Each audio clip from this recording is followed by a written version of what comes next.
The 2025 Record Store Day Black Friday list just dropped, and after looking through it a few times, here's my first impressions of what I think I might be interested in. Record Store Day has 3 different kinds of releases: RSD exclusives, which are only available on the day; RSD first, which means that this is the first batch of that record, but it could be repressed in the future; and RSD limited/regional, which just means it's a really small run. Starting with the exclusives, Cage the Elephant, live from the Vic in Chicago. Love Cage the Elephant. It doesn't say what year this is, but I don't think it's their most recent tour because I don't see anything from their new album. 4,500 of those. Definitely gonna be going for that one. The Doors have a new release, as they do most record store days. I usually try and pick up the Doors releases, so I'll probably try to pick up this one. The Doors live in Copenhagen, 1968, 5,300. Banger track list, and I love the Doors. Bob Dylan, the original freewheelin' Bob Dylan. This is an exclusive, but there's 13,000 of them. I think it's just the regular record, but with 4 additional songs, with original never before seen liner notes. Supposedly the first ever released as it was originally conceived. I don't think I have Freewheelin' Bob Dylan yet, so might pick it up because it sounds like it might be the best iteration of it. The Flaming Lips, Yoshimi Battles the Pink Robots, live at the Zoo Amphitheater, Oklahoma City, August 30th, 2024. I like the Flaming Lips. It's a great album. I wasn't able to see them perform it live on that tour last year, so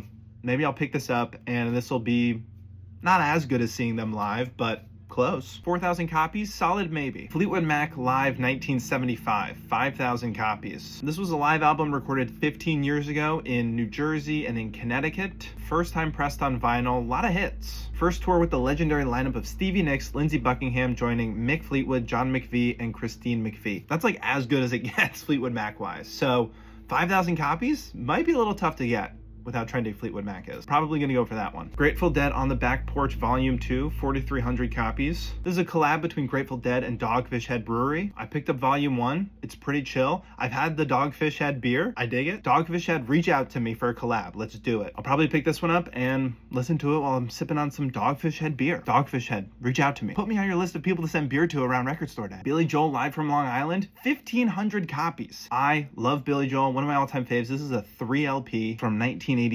I gotta have. I love Billy Joel. 1,500 copies, that's not that many copies for an exclusive, but I will be going for it. Love the complete Elektra albums. Ooh, I love the band Love. It's 5 of their albums that they did with Elektra, 2,000 copies. Very nice looking box set. I do have 3 of those albums, so considering it's a 5 album box set, might not make the cut unless there's something special about them. I do already have 3 of them, signed by Johnny Eccles, the original guitarist. Sadly, might not get it. But if you don't have any of the Love albums, highly recommend it. Banger. Bristol Maroney live at Red Rocks. This is from June 1st, 2025. I don't remember if that was the tour he did with Peach Pit. I didn't get a chance to see him on that tour, but I really like Bristol Maroney, and I hear that he's great live. And there's not a picture of it, but it says Psychedelic Blue Splatter. So I'm sure that's going to be beautiful. Solid maybe. 2,500 copies. Talking Heads, Tentative Decisions, Demos and Live. 7,500 copies.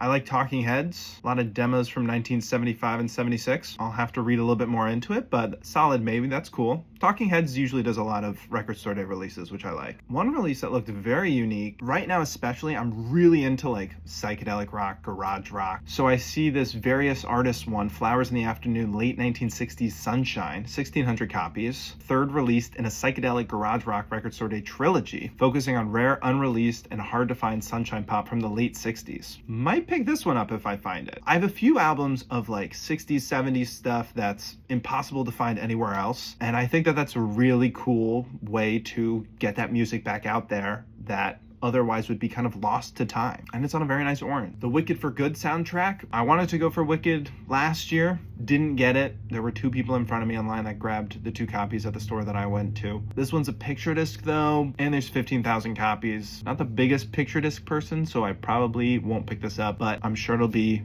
a very cool release. Van Halen live at Wembley 1995. Love Van Halen. Don't know if I love 90s Van Halen, but it's some pretty banger songs, so solid maybe. I saw Van Halen in 2012, one of my first concerts. Probably not as good as if I had seen them in 1995, well before I was born. So could be cool to listen to this one. This one's cool. Jeremy Zuckerman, the Avatar: The Last Airbender Book 1, the music from the animated series, 5,000 copies. So it's a soundtrack. I love Avatar. Very cool show and has great music. It's pressed on a baby blue vinyl with a holographic lenticular cover. So that's pretty cool. I haven't picked this up yet. I've been looking for it because they also just released book 2. So I'm debating if I want the Inevitable box set or do I get this one and then maybe hope that next year they release book 2 as a special Record Store Day one.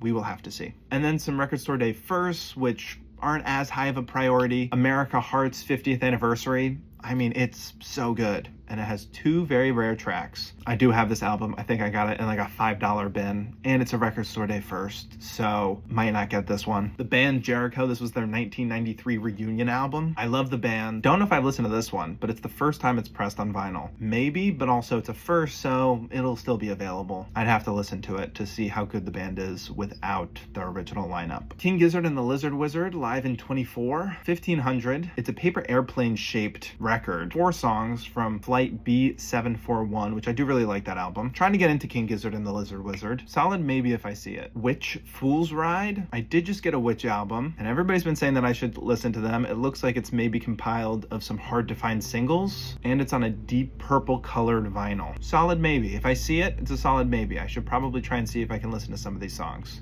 And then a few notable 7-inches, Bob Dylan, Masters of War, the first recording in Alan Lomax's apartment in 1962, and the B-side is a conversation that Bob and Alan had after the recording. That's kind of cool. 3,000 of them. It's a Record Store Day exclusive. 1962, that's crazy. If I see it, solid maybe. Chappell Roan is releasing The Subway and The Giver on a 7-inch, 30,000 copies. Looks like a really cool purpley silver. If I see it, I'll probably pick it up. And I would assume it's not going to be that hard to find with 30,000 copies. Those are my initial impressions. I'm definitely going to have to go and look back through the list. I also feel like sometimes they add things after the fact. So I'll definitely be checking over the next almost 2 months and try and figure out the list of the priorities and ones that are, if I see them. I always hear a lot of people say, oh, there's nothing good. Nothing at all good. But I feel like they do have things for every single type of music lover. So if you really give it a real look and research, there's probably something on it for you. If anything, in the past, I've been annoyed at myself for not doing enough research,